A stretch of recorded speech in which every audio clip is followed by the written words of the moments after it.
In terms of getting those users, everyone thinks that they're just going to like put up this website, tell one person about it, and it's going to take off like wildfire. That's not what usually happens. So there are 4 common strategies to get your first 100 users. I'm going to go through them in order of roughly best to worst.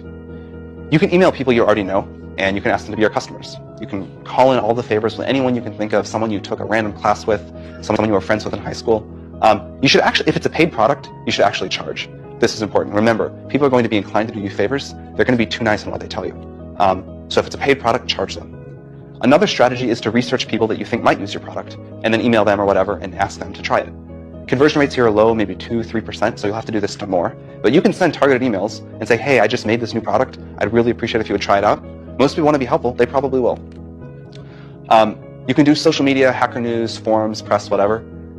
If this is going to be your growth strategy, you need to figure out a way for it to be ongoing, not a one big pop and then go away. Most people who do this find that it works once. Then they call up the journalist and say, will you write about me again? And the journalist says, anything changed? No, but I really need users. Will you please write? The journalist still says no. Airbnb is an example of a company that made this work as an ongoing process.